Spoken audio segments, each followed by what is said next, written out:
Hello, friends. So, today we are going to talk about primary, secondary, and tertiary sources.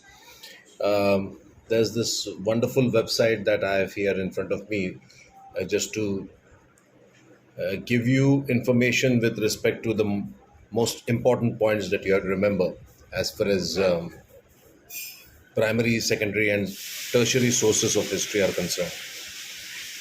Uh, as per this particular definition, primary sources are the ones which are original materials, events described without any interpretation, without any analysis or evaluation for that matter. So there are no filters.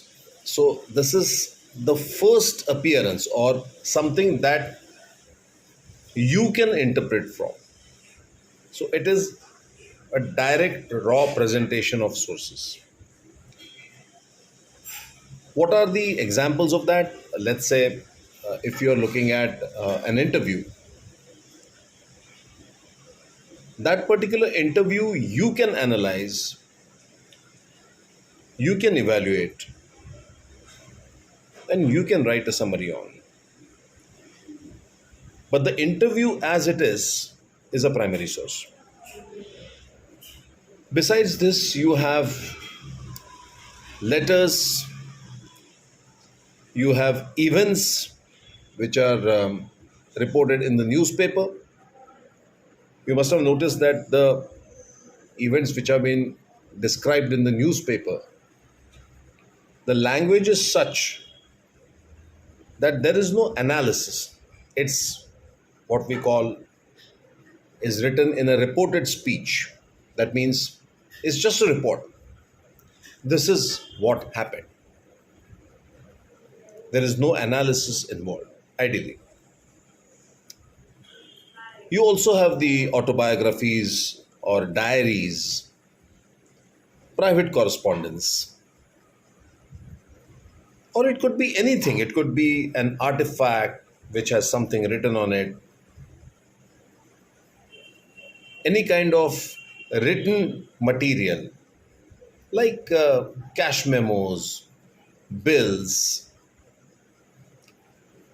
accounts in the sense of financial accounts. All of them are primary sources. Primary sources is the raw material for writing history. So anyone who's trying to write history,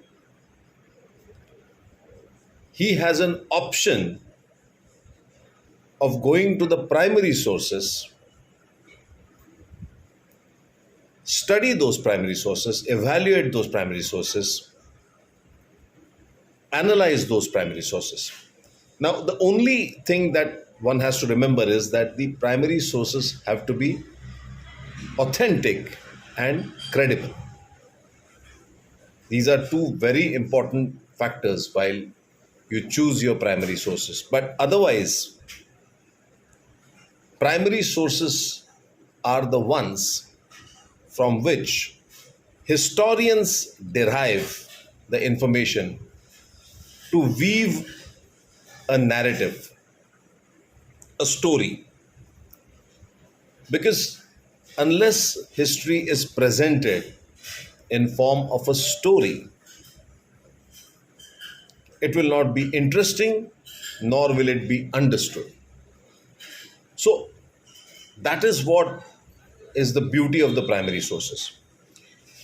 So how do you determine if the primary source is authentic or not?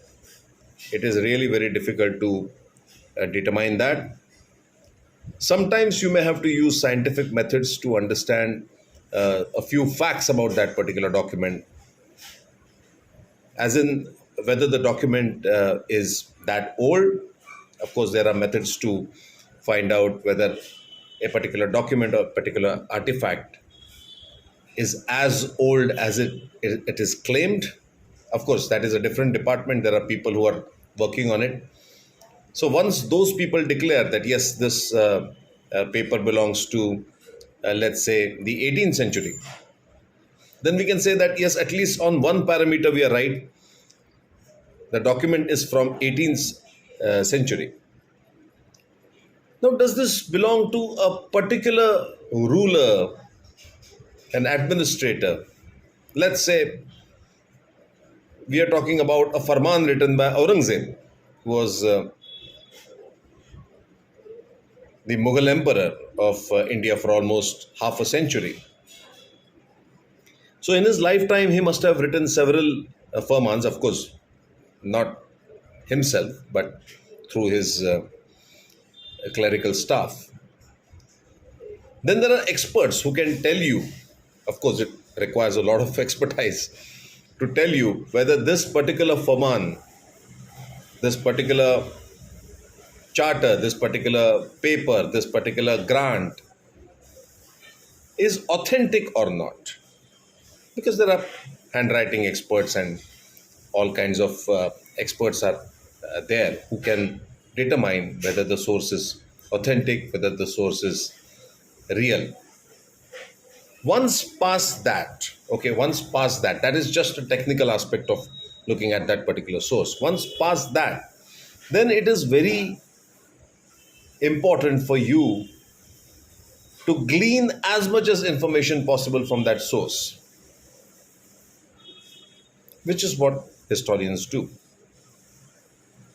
Now, when they write something using information from that particular source, it is an analysis which can be published, not published. But if it is published, then it could be a thesis, it could be a dissertation, it could be an essay, or it could even be a book. Then what happens is that particular work, which is done based on the primary source, is called a secondary source. And that is where our list of secondary sources comes in picture. So there are commentaries, there are critiques, there are biographies. Now, see the difference between autobiography and biography. Autobiography is someone writes their own story of their own life, maybe through someone, like, for example, Babarnama. So it's obvious that Babar did not write it. He got it written from someone because he's an emperor. But that is the autobiography. Somebody studies that, somebody analyzes that, somebody writes it in a new form, then it becomes a secondary source and then it becomes a biography. So, biography can be written of any person by any other person. So, there are histories, history textbooks, books, and political analysis, political commentaries, which are secondary sources. So you must have understood the connection from primary source to secondary source. And this goes not just for history, but for majority of social sciences and sciences. So there is original work which nobody has worked on as yet. It is there in the raw form, like a vegetable that you have bought from the market. That's primary. Somebody has done some work on it, created a book, created a dissertation, created a thesis, or written an essay on it, a report on it, then it becomes a secondary source. Now, besides these two, there is one more category, and that category is a little bit different from both these earlier categories. So you have handbooks, you have manuals, you have dictionaries, you have bibliographies, you have lists, and all of them are aiding the understanding of reading history. So let's say if you have a dictionary, what do you use the dictionary for? You use the dictionary to understand certain words which are mentioned by a secondary source, or maybe which is there in the primary source. And without understanding the meaning of that word, you cannot understand how to analyze that history in a primary source, or how to understand what the writer of the secondary source has written. Take, for example, bibliography. So, what we do, we give credit to the references that we have used in writing the secondary source, and that particular credit comes in the form of references which is enlisted towards the end of the chapter or towards the end of the book, which is called bibliography. So in bibliography you will have all the books, all the journals, all the primary sources that you consulted.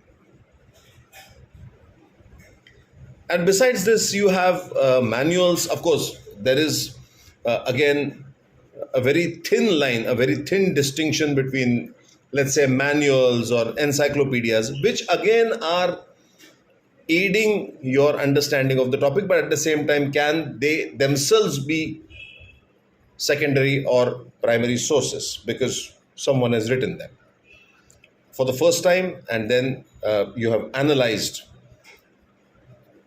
that particular writing.